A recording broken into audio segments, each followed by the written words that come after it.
Boa tarde, amigos ouvintes do programa Sujeito de Direitos. É com imensa alegria que estamos chegando aos seus receptores com mais uma programação repleta de informações jurídicas. O nosso programa conta sempre com o apoio da 56ª subseção da OAB-RS, do Posto BR, da Platcom, integrante da Rede Construir, da Fórum Informática e da Tarumã Comércio e Representações Agrícolas. A sua parceria desde o planejamento da sua lavoura até a comercialização da sua produção. A Tarumã fica localizada aqui em Santo Augusto, na Avenida do Comércio, e o telefone para contato é o 3781-3961. Nesse programa, nós vamos falar sobre a Lei Seca, e para falar sobre este tema, nós temos a participação do juiz de direito da comarca de Santo Augusto, Dr. Frederico Menegas Conrado. Boa tarde, Dr. Frederico. Boa tarde, Felipe Krieger e ouvintes da Rádio Querência. Novamente uma satisfação para mim estar no teu programa, participando desse momento de informação jurídica à população de Santo Augusto. Ok. Doutor, para nós falar sobre a Lei Seca, gostaria que o senhor iniciasse explanando esse tema aí para nós, explicando o que é Lei Seca, né, doutor? Felipe, eu vou utilizar no programa de hoje uma linguagem bastante popular, tendo em vista o público, ouvinte que não é um público adepto aos conceitos e às terminologias jurídicas. Então, eu vou deixar de lado essa parte técnica. Muito tem se falado na lei seca, o que é lei seca, né? A população pode ficar meio que sem saber do que se trata. Na verdade, a lei seca é um apelido que foi dado pela mídia a duas legislações que visam coibir a ingestão de bebida alcoólica pelos motoristas. Em 2008, nós tivemos a edição da Lei 11.705, que também foi apelidada pela mídia de Lei Seca, e ela também tinha este objetivo. E recentemente, agora no final de 2012, nós tivemos uma nova lei que alterou novamente o Código de Trânsito, que foi a Lei 12.760, e que dessa vez então foi novamente chamada pela mídia e tem sido também abordada como nova Lei Seca. Então, na verdade, Lei Seca é um apelido. E o objetivo, então, dessa lei é coibir, então, a ingestão de álcool, né, e pegar o veículo, né, e sair por aí, né, dirigindo. Exatamente. A embriaguez ao volante é apontada como a causa de inúmeros acidentes de trânsito atualmente, que acabam vitimando diversas pessoas, ou com a morte, ou com diversas lesões, de forma que há necessidade de uma legislação mais rigorosa nesse tema.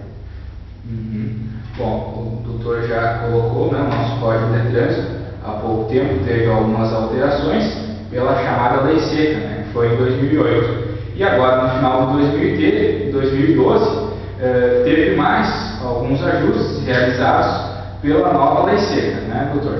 Eu gostaria que o senhor explicasse para nós como é que era antes da Lei Seca e como é que ficou agora o nosso Código de Trânsito com as últimas alterações realizadas pela nova Lei Seca. Felipe, eu vou fazer uma abordagem do ponto de vista criminal. O nosso Código de Trânsito ele tem diversos artigos e diversas regras de circulação. Ele prevê também diversas infrações administrativas, casos que acarretam a multa de trânsito, e também prevê alguns crimes de trânsito. E eu vou me ater na minha explanação agora à questão dos crimes de trânsito, em específico o crime de embriaguez ao volante. O Código de Trânsito brasileiro ele é de 1997 e com a sua edição ele trouxe a previsão no seu artigo 306 do crime de embriaguez ao volante. E como é que ele previu na sua origem este crime? Ele previu o seguinte, que o sujeito que conduzisse o veículo sob a influência de álcool ou de outras drogas, mas eu vou me deter aqui na questão do álcool, e durante essa condução acabasse gerando perigo de acarretar dano a alguma outra pessoa, ele então incorreria nesse crime. Ou seja, o artigo previa dois requisitos. Um, estar conduzindo o veículo sob influência de álcool e gerando perigo de dano. Qual era o problema desta previsão? É que esse crime ele acabava incidindo, ele acabava sendo verificado pela polícia judiciária depois que ocorria o dano. Ou seja, depois que o sujeito embriagado acabava atropelando alguém ou causando um acidente, causando morte, causando lesões a outras pessoas. De forma que acabava tendo pouca aplicação e não tinha a sua redação da maneira mais inteligente, porque ele atuava depois do dano já ocorrido. Em 2008, com a primeira lei seca, vamos assim dizer agora, a Lei 11.705, que eu já havia referido, houve uma mudança no texto do crime. E o texto do crime passou a exigir tão somente para que o sujeito incorresse no crime de embriaguez ao volante, que ele conduzisse o veículo com uma concentração de álcool por litro de sangue superior a 6 decigramas. Veja que há uma mudança bastante significativa. Ele deixou de prever conduzir veículo sob a influência de álcool e passou a prever conduzir veículo com concentração de álcool no corpo acima de determinado patamar. Por que a legislação previu então essa concentração? Porque estudos médicos apontavam que acima de 6 decigramas por litro de sangue, o sujeito já estaria com a sua capacidade psicomotora, ou seja, os seus reflexos alterados em razão do álcool. E então, qual foi o avanço? E a primeira lei seca, ela afastou o perigo de dano. Aquele segundo requisito que havia antes, que era gerar o perigo de acarretar esse dano, a primeira lei seca afastou. Passou basicamente o crime a ser conduzir o veículo com a concentração superior a determinado patamar. Ou seja, a legislação avançou. Por que ela avançou? Porque ela antecipou a criminalização. Ela antecipou para antes do dano. Antes de que o dano ocorra, ou de que o perigo do dano ocorra, já haveria a incorrência do crime. O que é uma tendência da legislação. Qual o problema dessa previsão?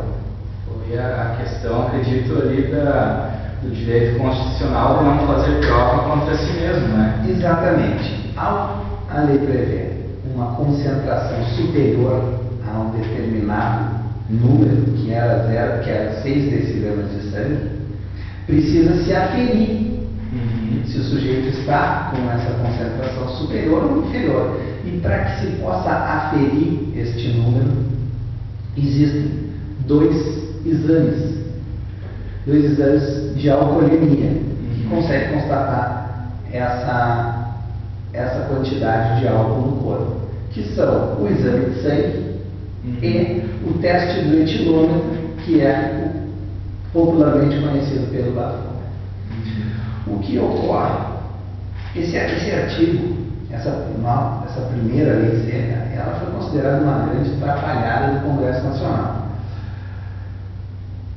Por quê? Por que uma grande atrapalhada? Porque ela depende de o sujeito que está praticando aquela conduta, ele se submeter ou ao exame de sangue ou ao bafômetro. E como tu mesmo disseste aqui, existe um direito constitucional. Esse direito, ele não emana diretamente da nossa Constituição, ele tem previsão no direito internacional. É uma garantia que está prevista nas garantias internacionais de direitos civis e políticos. Então, ou seja, o sujeito chegava lá na blitz de trânsito, se negava a fazer o bafômetro e havia uma dificuldade de puni-lo em razão desse crime. Muita discussão ocorreu juridicamente e em termos de aplicação diante da negativa da realização do bafômetro, até que recentemente o Superior Tribunal de Justiça deu uma decisão reconhecendo exatamente isso que nós estamos conversando, que é a impossibilidade de se obrigar alguém a realizar o teste do bafômetro. Diante desta decisão, o Congresso Nacional então se apressou para alterar a lei então vigente e editou uma nova lei, que é a que os veículos de comunicação estão divulgando como lei seca, na verdade uma nova lei seca, né, que é a lei 12.760, que trouxe novamente uma alteração para a legislação.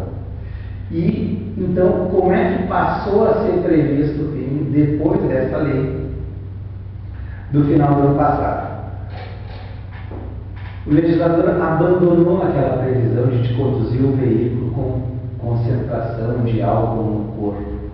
Ele voltou, de certa forma, à ideia da legislação anterior e previu conduzir o veículo com capacidade psicomotora alterada, em razão da ingestão de álcool ou de droga.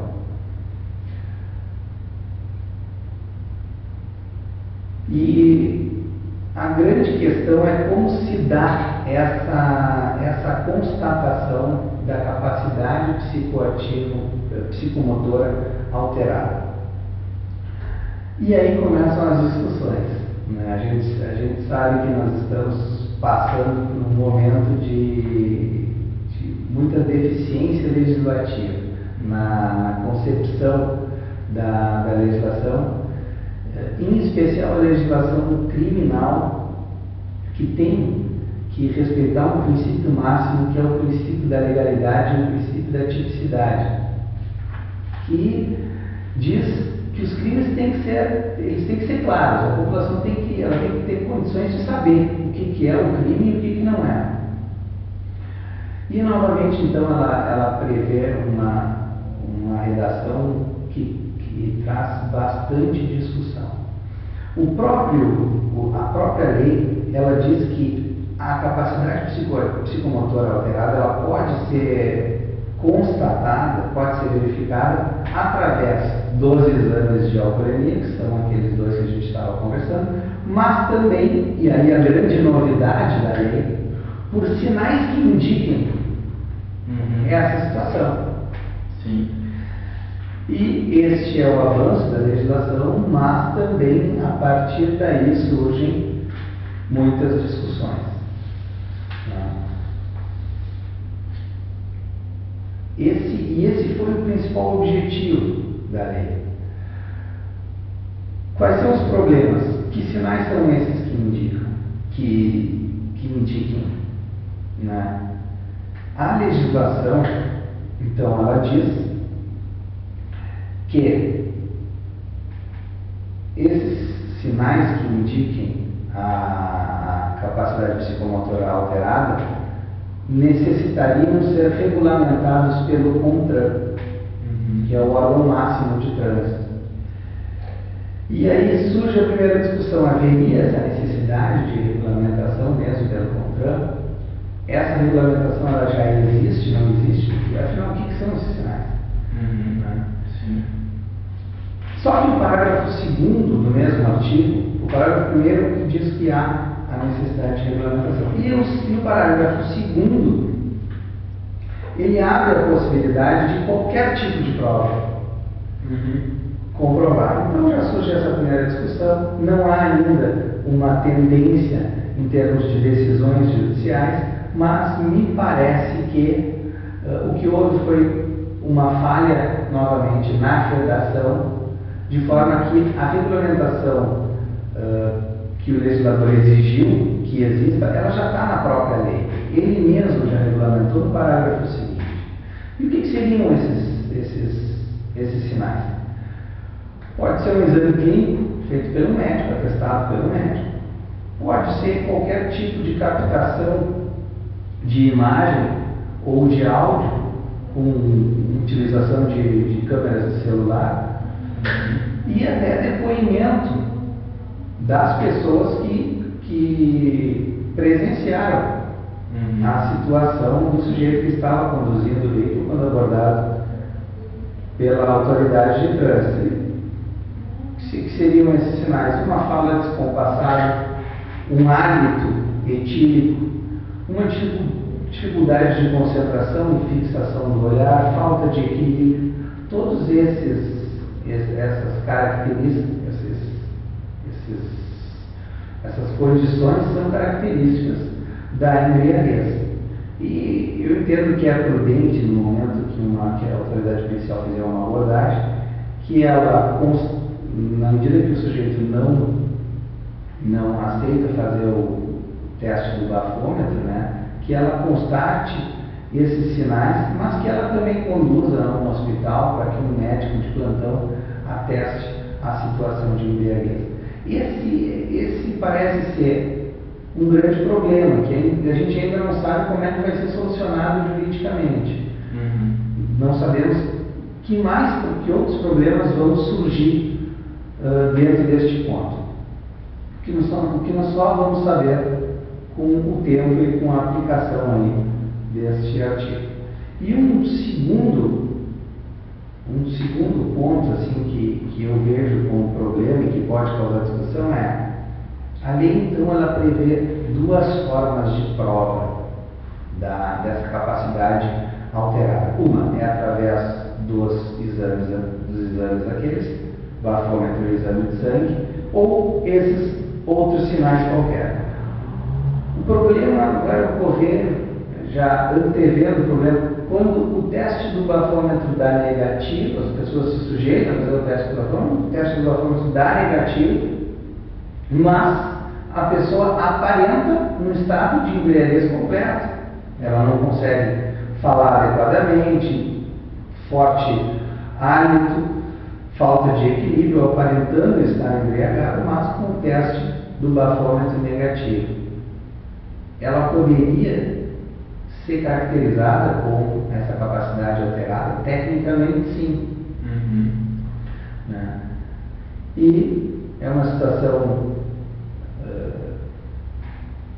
peculiar, né? Mas pode vir a ocorrer. Seria num caso que dá algum problema no verificador ali da alcoolemia, no bafômetro, no etilômetro, isso que o senhor está querendo colocar, pela questão da lei colocar as duas possibilidades? Não necessariamente. Veja bem, Felipe, existem pessoas que têm uma menor tolerância ao álcool. Sim. O efeito do álcool no corpo humano, ele depende de vários fatores. A massa corporal, o tamanho da pessoa é um fator preponderante, mas pode ocorrer de uma pessoa ter uma tolerância muito pequena ao álcool, de forma que meio copo de cerveja acarrete o estado de embriaguez dela, de forma que ela tem pouco álcool no corpo, mas já se encontra em estado de embriaguez. Sim. E o contrário também pode ocorrer. O sujeito que ingeriu bastante bebida alcoólica, mas por uma tolerância elevada ao álcool, por uma massa corporal também considerável, não se encontrar em estado de embriaguez, mas conter um nível alcoólico no corpo muito grande. Então, essas questões, elas não se sabe ainda como vai se lidar com essas questões. Sim. E, doutor, como é que ficou? O teste do bafômetro, ele é obrigatório? E eu gostaria também que o senhor colocasse, se é obrigatório, quais são as consequências para quem se negar, né, a realizar esse teste. Felipe, a gente está conversando aqui sobre o ponto de vista criminal. e eu vou me ater a responder a tua pergunta sob o ponto de vista criminal. O teste do bafômetro é obrigatório? Não é obrigatório. O sujeito não é obrigado a fazer o teste do bafômetro justamente em razão daquela garantia constitucional que tu comentaste antes, que é o direito de não produzir prova contra si.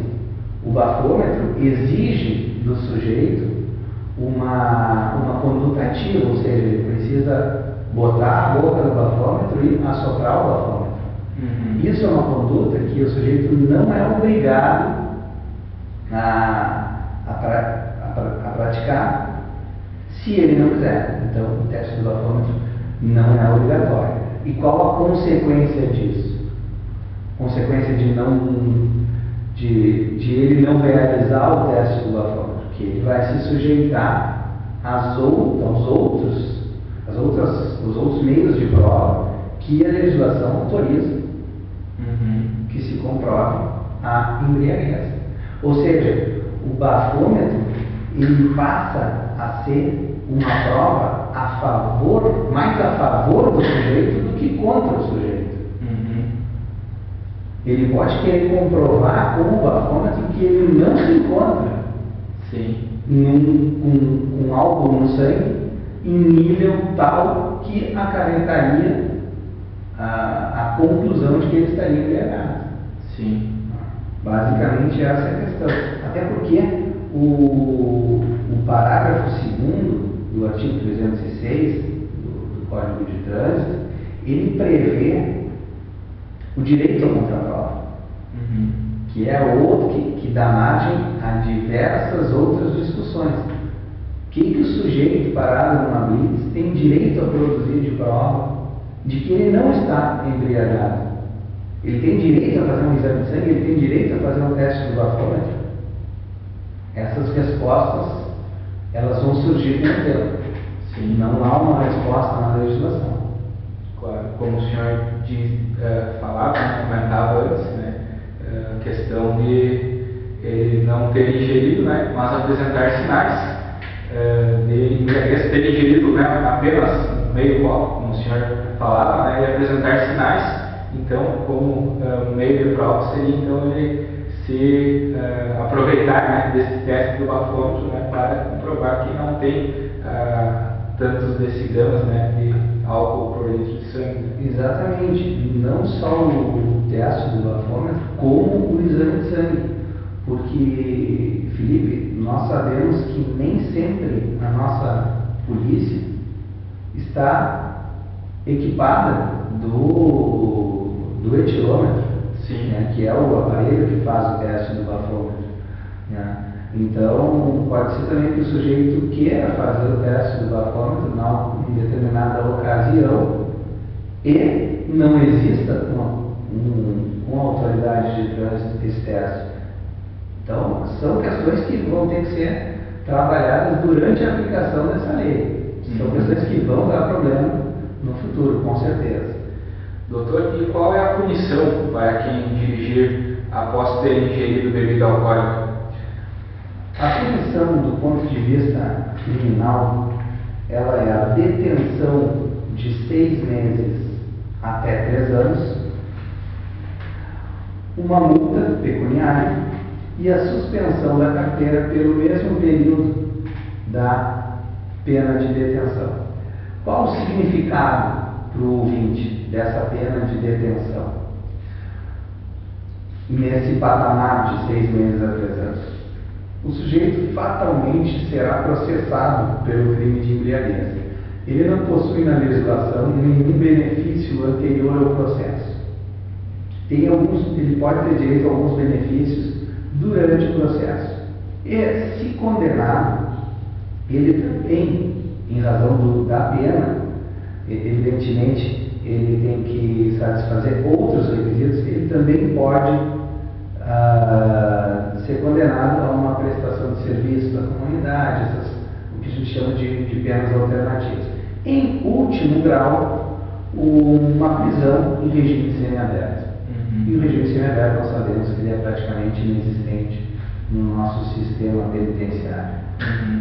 O Semiaberto seria aquele que o cidadão apenas se recolhe à noite para numa casa, num albergue, né? Seria mais ou menos isso, para explicar mais praticamente para os nossos ouvintes. Felipe, tecnicamente não. Não. Tecnicamente, o regime semiaberto é aquele que é cumprido em colônias agrícolas. Ah, tá. Onde ele mora num local, num estabelecimento, que não é a prisão. É um estabelecimento onde ele pode trabalhar e ele pode exercer atividades internas da colônia, mas de trabalho. O que acontece? Essas colônias praticamente não existem no nosso sistema. Penso que aqui em todo o estado tem uma, né? Não sei dizer. Não sabe. Não tenho esse dado comigo agora, mas... E o que acontece? Eu te respondi, tecnicamente não é isso, mas faticamente acaba sendo. Sim. Por quê? Porque o albergue é um estabelecimento próprio do regime aberto, que serve para que os presos em regime aberto se recolham à noite, durmam no albergue e saiam durante o dia para exercer a atividade laborativa. Como nós não temos as colônias agrícolas, que caracterizam o regime semiaberto, e a gente não pode manter o sujeito na prisão, que é um regime mais gravoso do que ao que ele deve ser submetido, eles geralmente acabam cumprindo no aberto. Então, praticamente, é essa situação que tu colocaste. Doutor, mais alguma questão que o senhor queira acrescentar sobre esse tema? Mais alguma coisa que o senhor queira referir, né, reforçar para os nossos ouvintes referente ao tema da lei seca? Olha, quanto à lei seca, vai a dica, né? A lei seca está aí, exagerada ou não, ela está em vigor. Então, a dica é, quando forem fazer algum tipo de comemoração em que se pretenda ingerir bebidas alcoólicas, procurem se dirigir ao local de táxi ou de carona, ou adotem o motorista da rodada.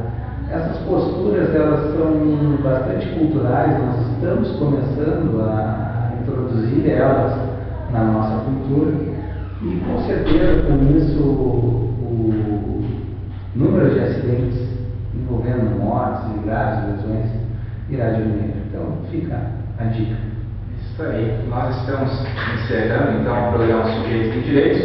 Agradecemos a sua audiência e aqueles que tiverem alguma dúvida ou alguma sugestão para os nossos próximos programas, enviem-nos um e-mail. O nosso e-mail é sujeitosdedireitos@hotmail.com. E se você quiser rever alguma de nossas programações, basta acessar o site www.youtube.com e procurar pelo programa Sujeitos de Direitos. Com a participação do Dr. Frederico Conrado, nós já temos um vídeo, né, disponibilizado no YouTube com o tema Juizado Especial Civil. Acesse o site e confira. O programa de hoje também será disponibilizado em breve. Dr. Frederico, para mim é uma satisfação, né, poder receber o senhor no nosso programa novamente. Com certeza o senhor sempre aderando à nossa programação, sempre trazendo temas que são do nosso dia a dia e trazendo informação à nossa comunidade santo-augustense. E sempre que o senhor quiser retornar, né, o programa Sujeitos de Direitos está de portas abertas para o senhor e a palavra fica à sua disposição aí para fazer as suas considerações finais. Felipe, eu mais uma vez te agradeço. O prazer não é só teu, o prazer é meu de comparecer no teu programa de rádio, que é uma iniciativa muito produtiva para a sociedade.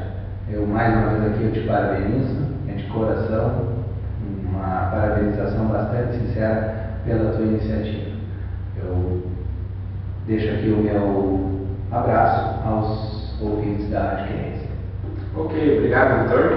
Então, com o apoio da 56ª subseção da OAB-RS, do posto TF, da loja Blackcom, integrante da rede Construir, Fora Informática e Tarumã, estamos encerrando o programa Sujeitos de Direitos.